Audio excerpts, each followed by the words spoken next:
Sorry about that. I was chatting, so we're a little late. You're all familiar by now with the timing. I will be strict, so it will be exactly 15 minutes. There's 4 presentations, so I think if you're happy, we'll take questions at the end.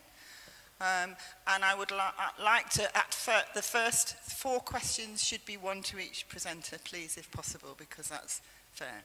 And then if we've more time, we can take other questions after that. So everybody should be included in that.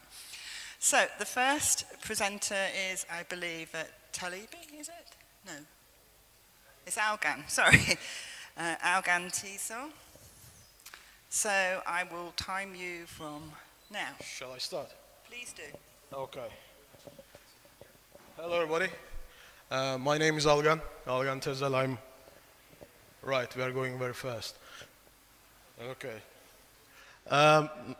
My name is Algan Tisel, and I'm working at Huddersfield University. Here you go, I found the laser. All right. Today I'll try to present you a little conceptual paper that's by no means finished, but in fact it's in early stages. It's called Product Modularity, Tolerance Management, and Visual Management, Potential Synergies. So these are the authors. Cecilia da Roca from the Federal University of Rio Grande do Sul, Brazil, is the first author. Unfortunately, she couldn't make it today, and she sent her apologies. So I'm presenting instead of her. I am Algan Tisel. I'm lecturer there at Huddersfield University. I'm teaching construction project management, and also the other co-authors are Said Talibi. You heard his presentation on tolerance management in the morning, and Larry Koskela, I'm sure you know who he is. Again, the story of the paper, very quickly. Cecilia paid a visit to the UK and came to see us at Huddersfield University. And she's very industrious, she's very resourceful, and she prompted us to think about the potential synergies between these concepts. By the way, her main topic is mass customization and modularity. So we'll try to present you the initial conceptual discussion synergies that we identified, and I'll be happy to hear your comments, takes, and suggestions further. Thank you very much.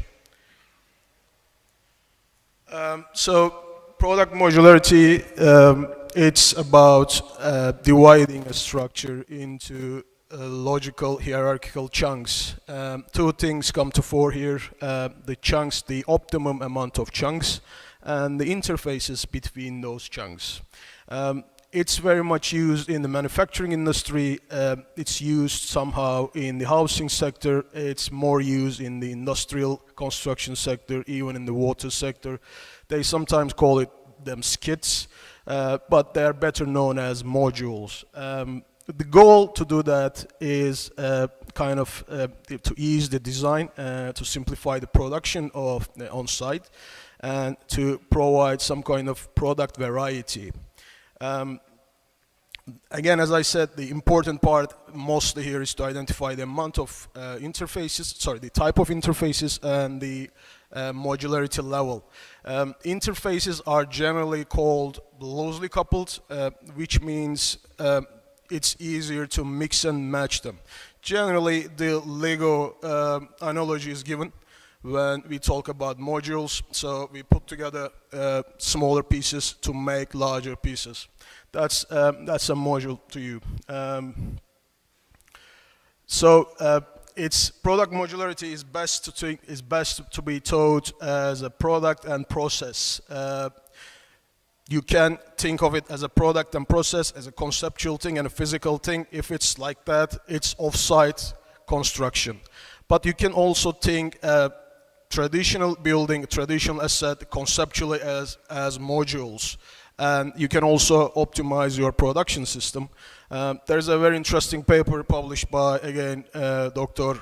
Cecilia Rocha in 2018, this year, in Construction Management and Economics. Please, if you have any time, read the paper.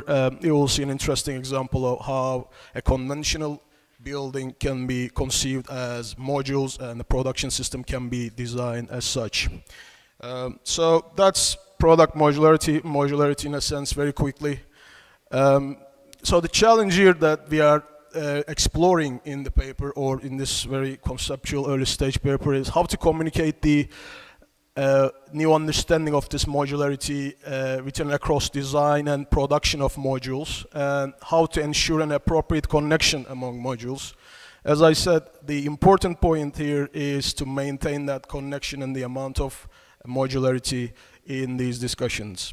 So that's the motivation of this paper, very briefly. When we talk about information in a lean context, we generally come to the visual management topic. It's an information management strategy, close-range communication strategy that lean organizations in all sectors resort to a lot. Unfortunately, there isn't much as to the theory of visual management. Generally, people discuss visual management from the affordance theory perspective. Larry Koskela in the afternoon will make a presentation about a theory of visual management and what we should do.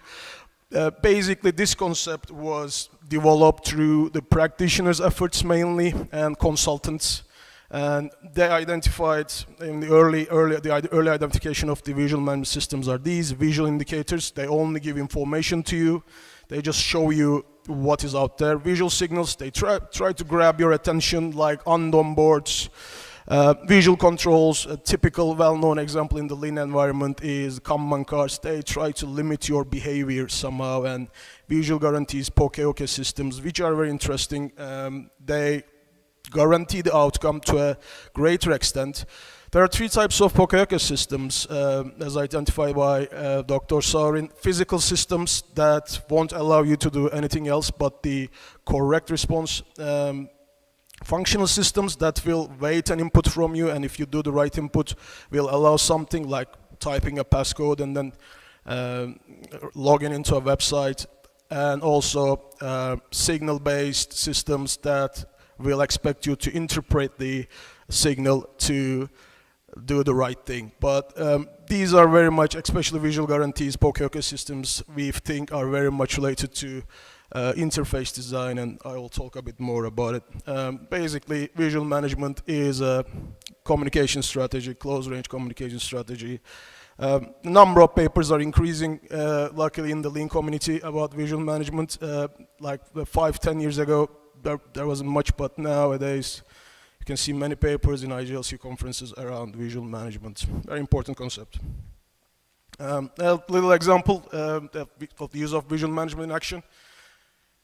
That's a case by Bryden Wood Architects in the UK. These guys are working with a pharmaceutical company.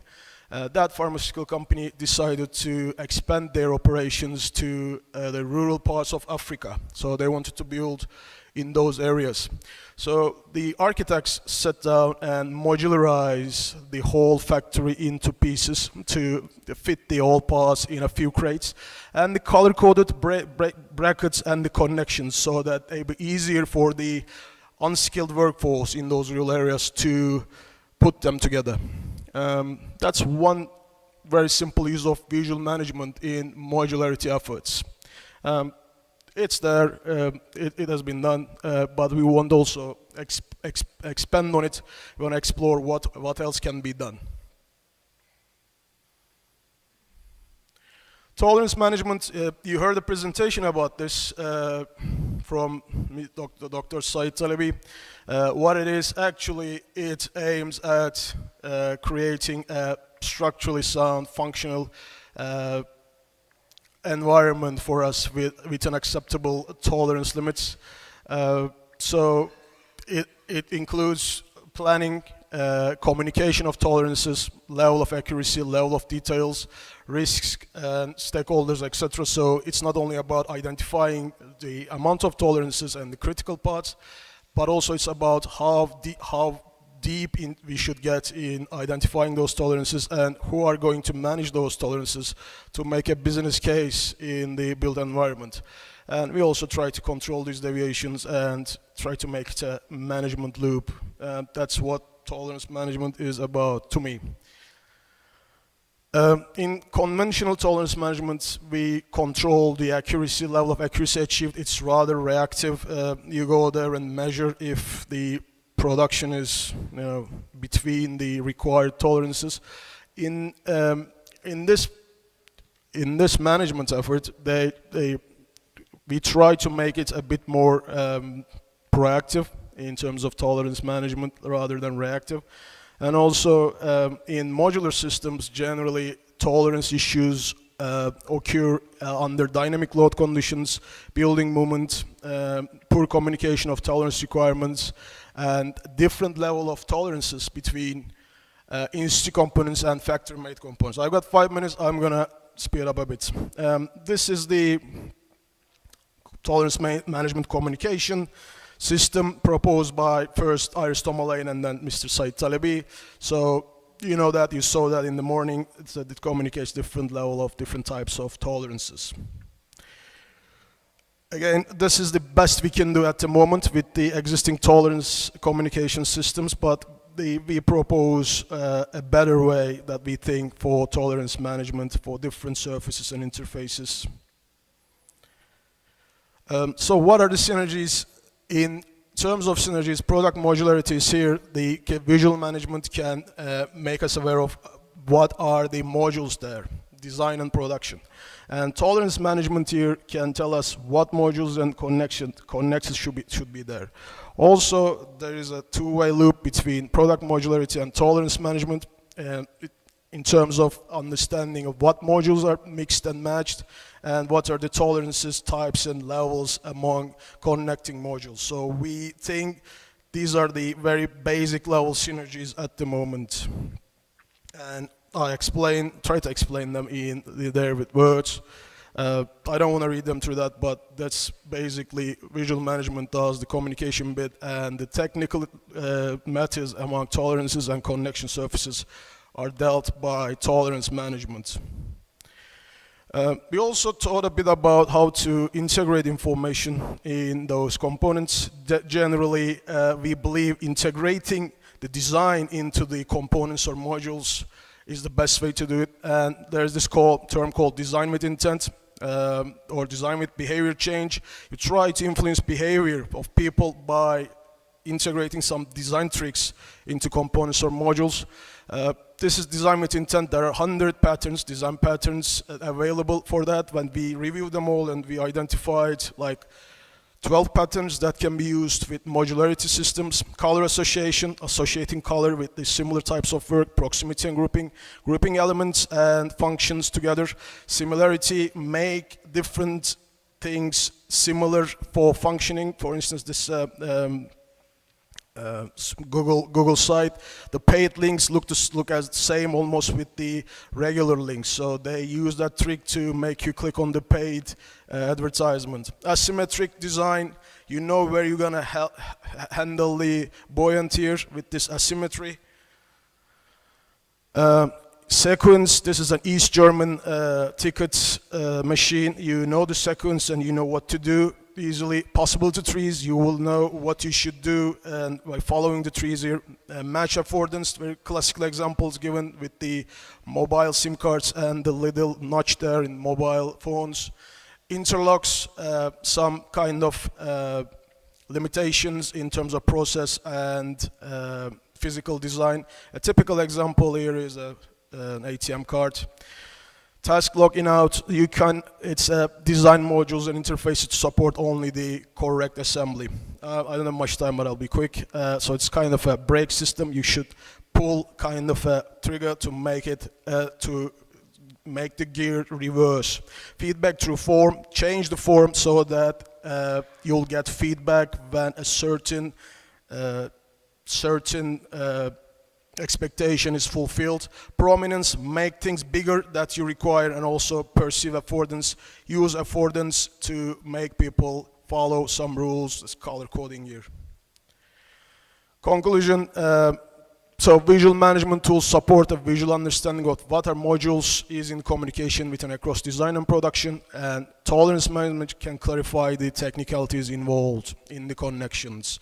We need to expand on these, especially on these 12 design patterns as to how they can be implemented in the interfaces between different modules. For instance, can we use some kind of tactile coding to make people understand the distinguish between different modules and systems. So that was it. It was a bit quick, but I'll be happy to answer your questions about the paper and the initial work. Thank you very much.